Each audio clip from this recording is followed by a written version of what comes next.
Sir आगे आ जाइए जरा, सर कैमरा में आइएगा तब ना बतियाना। क्या नाम हुआ आपका? मिस्टर अनिल। मिस्टर अनिल जी, क्या लगता है बिहार में क्या होगा? बिहार में तो जो विकास करेगा है उसी का वोट पड़ेगा। वोट तो है ना भाई, विकास तो जो होना था पीछे देखबे किए, हाँ, हाँ। आगे भी देखें, देखिए हाँ, रहे हाँ, तो क्या होगा इस बार। मतदाता उसको बताएगा कि हम जैसे विकास पुरुष को ही नहीं वोट देंगे, विकास पुरुष जो है उसको मिलेगा। बैठल विकास पुरुष है कि नहीं? हाँ है। क्या लगता है इस बार एनडीए को देखिएगा? हाँ, इंडिया को देखेंगे। काहे देखिएगा? इसलिए कि विकास का काम किया है। क्या किया है? हर गांव में रोड पक्की से मेन रोड से जोड़ दिया गया है, नली बना दिया गया है, और साथ में बिजली का जो था 24 घंटा लाइन देने का काम वो भी 18 घंटा मिल रहा है। जहाँ तक है शांति की बात है तो शांति क्या हो, किसी को प्रत्यक्ष रूप से पर्सनल किसी का लड़ाई हो तो लोग तो किसी व्यक्तिगत पर ने, और विधायक की जहाँ तक की बात है कि जो माने दुरुपयोग किया जा रहा है, तो अब सबको खुश करना, सबकी बात को लेकर चलना अच्छी बात तो नहीं है ना। चलिए, अब इनको भी सुन रहे थे, कुछ और लोगों समझ गया था। कहाँ से क्या नाम हुआ? सुनील राजवंशी। क्या लगता है क्या होगा इस हमको बार? तो लग रहा है जो मुन्ना सिंह बोला ना कि कन्हैया कुमार के यहाँ वोटिंग नहीं है, तो वो मने उसको चिड़ पैदा ऐसा ही हुआ कि कन्हैया कुमार के मने टिकट मिलने के बीजेपी से उनको ही चिड़ पैदा हुआ, क्योंकि वो अर्जुन राम के साथ में घूर रहे सर थोड़ा हैं। इधर आइए। अर्जुन राम के आप सूत्र हैं। वर्तमान छोड़िए, क्या है रजौली का? हाँ। रजौली के राजनीतिक से ऊपर उठिए। हाँ, रजौली के क्या लगता है बिहार में इसको किस बार देखना चाहिए? बिहार में इंडिया की सरकार की देखना चाहिए। एनडीए को दूसरा बहुत अच्छा काम किया। तेजस्वी जी दावा कर रहे हैं हम बनाएंगे सरकार। नहीं, इंडिया की सरकार होना ही चाहिए और इंडिया बनेंगे सरकार। क्यों? क्या काम? विकास के काम किए क्या हैं। हुआ बताइए? विकास के काम जैसे मान लीजिए 7 निश्चय किए हैं। हाँ। नीतीश जी वार्ड सदस्य के काम दिए हैं। 7 निश्चय के गली नाली सोलिंग के काम किए हैं। बच्चों लोग के पढ़ाई लिखाई में काम किए हैं। ऐसे सामने अथी आपको स्कूल नहीं मिलते थे, जो स्कूल 15 साल में कटुआ रखते, स्कूल में बकरी बांधे जाते थे, गाय बांधे जाते थे। आज के नीतीश की सरकार में इतना अच्छा आपको जैसे घर महल बनाते हैं हम लोग, वैसे स्कूल बनी हुई है और उसमें छात्र लोग पढ़ते हैं, अच्छा से जाते हैं। और छात्रों लोग भी डरती थी और बेटियां लोग डरती थी, मैंने 10 बजे रात के कहीं निकलती थी नहीं, लेकिन आज बिंदास से पढ़ने के लिए जाते हैं स्कूल। अब कोई डर नहीं, तो हमारा वैसी सरकार चाहिए। तो राष्ट्र स्तर पर कुछ काम हुआ है ना?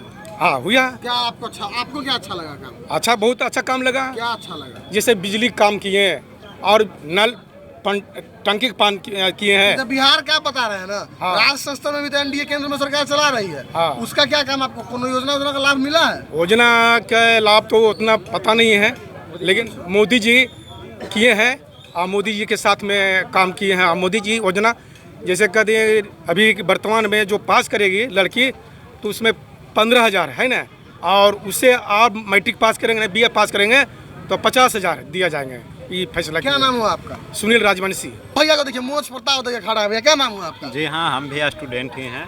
क्या नाम हुआ आपका? विक्रांत कुमार नाम है। क्या लगता है विक्रांत जी, बिहार में किसकी सरकार है? बिहार में एनडीए की सरकार ही होनी चाहिए। क्यों? क्योंकि हम एक छात्र हैं और छात्र हित में ही बात करेंगे। जी, आप उसी हित में बताइए। जी हाँ, क्योंकि छात्र हित में जो भी एनडीए की सरकार कर रही है वो बहुत ही फायदेमंद है, छात्रों के लिए भी और देश के लिए भी। क्योंकि छात्र हित में जो लोग आज वैकेंसी का रोना रो रहे हैं, उनके पास डिग्री केवल है, नॉलेज के नाम पे कुछ नहीं है, केवल डिग्री होल्डर है। बिहार में यदि केरल से तुलना बिहार का किया जाए तो केरल का शिक्षा दर पूरे देश में सबसे आगे है, शिक्षित का दर सबसे आगे है। लेकिन यदि बिहार का तुलना ग्रेजुएशन में किया जाए तो केरल बहुत पीछे रह जाती है। और बिहार में ग्रेजुएट होने के बाद भी लोग 9वीं फेल को सीएम के रूप में देखना चाहते हैं, तो ये बिहार की दुर्भाग्य है। बहुत बड़ी सवाल, बहुत बड़ी सवाल। क्या लगता है आपको इस बार तेजस्वी जी का तो दावा रहा है कि हमारी सरकार आएगी तो रोजगार देंगे? कहाँ से रोजगार देंगे? अपना वो खटाल खोल रखे हैं क्या? खटाल में रोजगार देंगे? क्या लगता है इस बार सरकार में किसको, क्या है एनडीए को ही आप क्यों देखना चाहेंगे? एनडीए छात्र हित में अच्छा कर रही है। जिस वैकेंसी में लोग कहते हैं कि रेलवे में वैकेंसी नहीं आ रही है, वैकेंसी घोटाला पवन बंसल के राज में ही हो चुका है, कांग्रेस में। निजीकरण पर सवाल अक्सर खड़ी होती है। निजीकरण देश के लिए भी फायदेमंद है। और कांग्रेस की सरकार 2009 से 2014 के दौरान 200 लगभग प्राइवेट और सरकारी कंपनियां, ऐसे तो निजीकरण होता ही है सरकारी का ही, जैसे सेल हो गया, भेल हो गया, IOC हो गया, इंडियन ऑयल कंपनी लिमिटेड, ये सब सारी कंपनियां जो थी कांग्रेस ही बेच चुकी थी और शेयर बिकता है, ना कि पूरा कंपनी का। जैसे जो भी सरकारी संपत्ति है उसका 10%, 5% शेयर बिकता है। ये तो आप अपने छात्र हित की बात कर रहे जी हैं। हाँ। अगर राष्ट्र हित की बात करें तो क्या लगता है, वर्क हुआ है, कुछ काम हुआ है? जी हाँ, सेना भी आज सशक्त है। जो हमारा खाद्य सुरक्षा मंत्री थे रामविलास पासवान, वो तो नहीं रहे, लेकिन उनके शासनकाल में जो भी हुआ अच्छा ही हुआ। जिस कांग्रेस की सरकार में 2014 से पहले राहर दाल 180 रुपये किलो, 120 रुपये किलो बिकती थी, आज वही नरेंद्र मोदी की सरकार में फ्री में हर राशन जो दुकान है उसमें उपलब्ध कराया गया। और जितना कांग्रेस के राज में स्टॉक, भारत का जो स्टॉक होता था खाद्यान्न का, जितना स्टॉक नहीं रहता था उतना 8 महीने का जो फ्री में मुफ्त अनाज मिलने का प्रस्ताव पारित किया गया है केंद्र सरकार के द्वारा, और मिल भी रहा है। उस स्टॉक से कई गुना बढ़ चुका है। वैसे ही यदि सुरक्षा के क्षेत्र में देखा जाए तो 2014 से पहले मात्र 2 दिन का युद्ध सामग्री था सेनाओं के पास। सेना को खाना सही से नहीं मिलता था।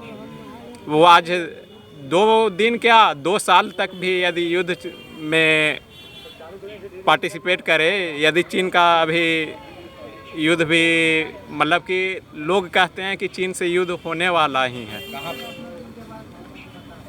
हर सेक्टर में, तो LAC पे ही होगा। जी जी।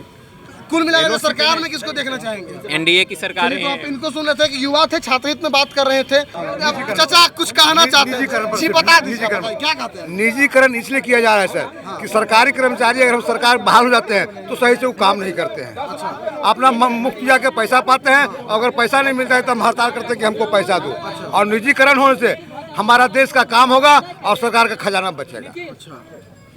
निजीकरण होने से और सरकारीकरण होने से जो है सो सरकार का खजाना लूट होता है। ऐसे काम करने के लिए कोई कर्मचारी तैयार नहीं होते हैं और खाली कहते हैं कि हमको सरकार बाहर करिए और बाहर करने के बाद घर में बैठ के आराम करना चाहते हैं कि हमको 1000 दीजिए तो आपका काम करेंगे, 2000 दीजिए तो हम आपका काम करेंगे। सामने में निजीकरण का विरोध हुआ। हाँ, विरोध हुआ, इसलिए हम बोले कि निजीकरण, इसलिए हम कहना चाह रहे हैं कि निजीकरण सही काम है।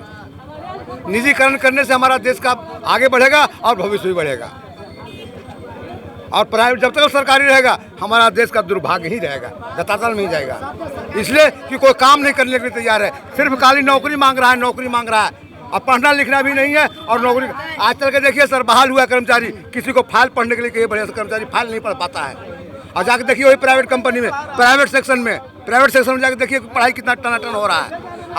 हाँ, हम जान रहे हैं, हम जान रहे हैं। चलिए सरकारी स्कूल के टीचर के देखिए और चलिए वो प्राइवेट स्कूल के टीचर के देखिए। तो यहाँ पर जनता की आप अलग अलग राय सुन रहे थे। ये रजौली में हम लोग हैं, थोड़ा साइड हो रही है प्लीज, कैमरा के फ्रेम सेट कराइए। रजौली में हम लोग हैं और रजौली से जनता की राय। एक आखिर में एक चाचा जी से बात करते हैं, इनका क्या प्रतिक्रिया। सर क्या नाम है आपका? मेरा नाम रंजन कुमार बबलू है। क्या लगता है रंजन जी, इस बार बिहार में किसकी सरकार बनेगी? एकदम स्वतः स्वाभाविक है, NDA की सरकार बनेगी। काहे बनेगी? बहुत विकास किया गया है उसके द्वारा, NDA सरकार के द्वारा जो अभूतपूर्व विकास हुआ है सभी क्षेत्रों में, चाहे सड़क के क्षेत्र में हो, बिजली के क्षेत्र में हो, छोटे छोटे ग्रामीण क्षेत्रों में आप देख लीजिए, 60 वर्ष से ऊपर हुआ वृद्धा पेंशन, कई तरह के इस पीछे हटिएगा तब नहीं फ्रेम में आएंगे। अरे बाप अरे बाप। हाँ, इस लॉकडाउन के क्रम में ही, लॉकडाउन के दरमियान जो सरकार ने सुविधा मुहैया कराई, प्रत्येक क्वारंटाइन सेंटर में प्रत्येक व्यक्ति पर जो 5300 रुपया का खर्च सरकार का हुआ, इतनी सुविधा दी गई। 16 लाख हमारे भाइयों को बाहर से अन्य प्रदेशों से बिहार में लाने का कार्य किया गया। सारी सुविधा, कुछ उसमें त्रुटियां रही, निश्चित तौर पे उसमें कुछ त्रुटियां रही, कुछ लोग उसका विरोध करते हैं, लेकिन एक अभूतपूर्व विकास हुआ है। क्षेत्र में शांति है। सवाल अक्सर खड़े किए जाते हैं। नहीं, किस प्रकार का सवाल खड़ा किया जाता है? आज चाहे केंद्र की सरकार हो चाहे राज्य की सरकार हो, दोनों मिलकर जो ये अभूतपूर्व विकास हो रहा है, चाहे आप किसी मुद्दे पर आप बात कर लीजिए। पहले हम लोग चीन में अपनी जमीन दान दे दिए थे, हम डर से छोड़ दिए थे। आज उसी चीन की जमीन को हमारे भारतीय प्रधानमंत्री नरेंद्र मोदी ने कब्जा किया, हमारे सेनाओं ने कब्जा किया और आज चीन के अंदर हमारी सेना खड़ी है। तो किस स्तर पर हम विकास चाहते हैं? चाहे राष्ट्रवाद का मुद्दा हो, ये राजनीति का विषय नहीं है मेरे भाई, ये राजनीति का विषय नहीं है। हमारे सेनाओं के अंदर जो मनोबल स्वाभिमान को बढ़ाया गया और उसका हाँ, शिक्षा के निश्चित तौर पर अभूतपूर्व विकास हुआ है। कई क्षेत्रों में 4 लाख शिक्षकों की बहाली हुई है, खास करके बिहार में। अब वो शिक्षक नहीं पढ़ाते हैं तो हमारा भी दायित्व बनता है, समाज का भी दायित्व बनता है कि उसकी निगरानी करें। उसके लिए लोकल कमेटी बना दिया गया है। अब उसका दायित्व हम ही उसमें चोर बन जाते हैं तो ये दिक्कत है। सरकार किस स्तर पर प्रयास करेगी? सरकार की मंशा है पूरे बिहार के लोगों को उचित शिक्षा देना और जो देने का प्रयास कर रही है। देख लीजिए विद्यालय का भवन, देख लीजिए पहले की जो सरकार थी उसमें विद्यालय का भवन की नहीं, आप जो भवन के साथ साथ जो शिक्षक पर जो आप प्रश्न उठा रहे हैं, तो कई सारे शिक्षकों की बहाली हुई है और मिड डे मील समय पर मिल रहा है। तो जो विद्यालय के अंदर जो व्यवस्था बननी चाहिए थी वो है। इसको जो आप हम नाम क्या होता है? मेरा नाम रंजन कुमार बबलू। एनडीए को देखना चाहेंगे बिहार? एकदम स्वाभाविक तौर पर एनडीए को ही देखेंगे। महागठबंधन क्यों नहीं, ये एक शब्द में बता दीजिए। महागठबंधन का जो पिछला रिकॉर्ड रहा है, हमारा बहुत उग्र होके हम बात नहीं करते हैं, लेकिन महागठबंधन का जो पिछला रिकॉर्ड रहा, क्षेत्र में अशांति रहती थी, कहीं से कोई शासन प्रशासन नाम की चीज़ नहीं थी, विकास नाम की कोई चीज़ नहीं थी, तो हम उसको नकारते हैं। ऐसा भी तो हो सकता है कि इसे मौका दे तो इस बार सुधार ले।